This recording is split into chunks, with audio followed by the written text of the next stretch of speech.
উন্নয়নের ছোঁয়া লাগেনি ভোলার চরফ্যাশন উপজেলার ঢালচর ইউনিয়নে। ইউনিয়ন ঘোষণার ১৪ বছরেও কোনো অবকাঠামো উন্নয়ন না হওয়ায় সব ধরনের নাগরিক সুবিধা থেকে বঞ্চিত চরের লোকজন। সড়কসহ সব অবকাঠামোর দ্রুত উন্নয়নের আশ্বাস দিয়েছেন স্থানীয় সরকার প্রকৌশল অধিদপ্তর। ভোলার প্রতিনিধি এম হেলাল উদ্দিনের রিপোর্ট জানাচ্ছেন কিরণ মোস্তফা। দ্বীপ জেলা ভোলার চরফ্যাশন উপজেলার মেঘনার বুকে জেগে ওঠা ঢালচরে জনবসতি হয়েছে অনেক আগেই।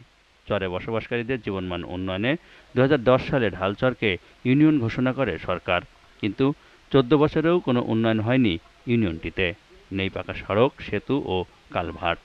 সকল ইউনিয়নে কাজ হয়েছে উন্নয়নমূলক, কিন্তু আমাদের ডালচরটা অবহেলিত, কোনো কাজ হয় নাই। সরকারের কাছে একটি আবেদন জানাই পাকা রাস্তা করার জন্য। রোডগুলো খুবই খারাপ এবং মাঝে মাঝে ভাঙতি রয়েছে, এজন্য একটা গাড়ি ছাড় দিতে গিয়ে গাড়িগুলো পড়ে যাওয়ার সম্ভাবনা বেশি। ২০২৩ সালে দুর্যোগ ও ত্রাণ মন্ত্রণালয়ের অধীনে প্রায় ৪ কোটি টাকা ব্যয়ে ৪ কিলোমিটার ইটের রাস্তা হলেও ঘূর্ণিঝড় রিমেলের আঘাতে ক্ষতিগ্রস্ত হয়, যাতায়াতের অনুপযোগী হয়ে পড়ে সড়কটি।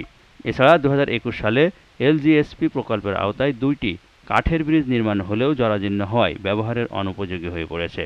ফলে চরম ভোগান্তি পোহাতে হচ্ছে সড়কে যাতায়াতকারীদের।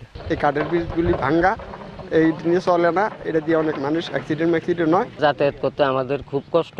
আমাদের একটা স্টিলের ব্রিজ অথবা একটা ডালাইট ব্রিজের প্রয়োজন। সমস্যার কথা স্বীকার করে স্থানীয় সরকার প্রকৌশল অধিদপ্তরের নির্বাহী প্রকৌশলী জানান, দ্রুত ঢালচরের উন্নয়নে কাজ শুরু হবে।